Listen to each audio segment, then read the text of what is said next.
अभी को जो झारखंड में चल रहा है ना, वो ऐसा लगता है कि झारखंड एक फिल्म थिएटर हो गया है और अलग अलग मूवीज के शोज लगे हुए हैं। अभी कुछ देर पहले तक भागम भाग का लग रहा है शो चल रहा था। कभी माननीय मुख्यमंत्री जी भाग रहे हैं, लापता हो गए। उसके बाद विधायक पहले हैदराबाद भागे, फिर दिल्ली भाग, फिर दिल्ली भाग गए और पता नहीं अब तो कहाँ है वो, शायद कांग्रेस आला कमान को भी पता नहीं। और भागम भाग का शो हटा तो लगता है मिस्टर इंडिया का शो भी शुरू हो गया था साथ साथ। मुख्यमंत्री जी मुख्यमंत्री रहते हुए 40 घंटे तक गायब हो गए, अदृश्य हो गए थे। राज भगवान के भरोसे था, 3.5 करोड़ जनता भगवान के भरोसे थी। और पिछले 48 घंटे से कांग्रेस के विधायक मिस्टर इंडिया बन गए।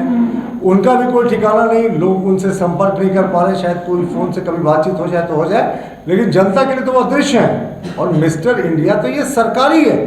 4 साल तक ये सरकार अदृश्य रही। यहाँ के आदिवासी मूलवासियों के लिए तो इस सरकार ने कोई काम ही नहीं किया।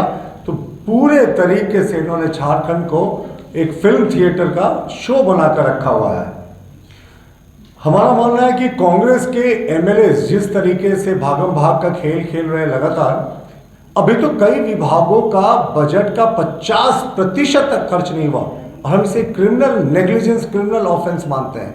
इसलिए कि जब आप बजट का पैसा नहीं खर्च कर पाए और बजट खत्म होने में बमुश्किल 30-40 दिन का समय बचा हुआ है, तो आप इस राज्य की जनता के साथ अन्याय कर रहे हैं। कांग्रेस के विधायकों ने इस मुद्दे पर अपनी बात मुखर नहीं की, लेकिन वो कहते हैं ना कि वो सारे विधायक रुस गए। अब शादी ब्याह में जैसे दूल्हे के फूफा को आपने रूसते हुए देखा होगा ना, तो अक्सर वो खाना खाने से भाग जाते हैं, रूस गए साहब। ऐसे ही हाल कुछ कांग्रेस के विधायकों का है, वो भी रूस गए, लेकिन जनता की समस्या से कोई मतलब नहीं। वो रूस से है तो अपने मंत्री नहीं बनने के कारण। तो ये झारखंड नहीं होके पूरा लाफ्टर चैनल हो गया। किसी विधायक के मुंह से आपने अभी तक ये नहीं सुना होगा कि बजट का पैसा खर्च करने में सरकार को अपनी प्राथमिकता देनी चाहिए।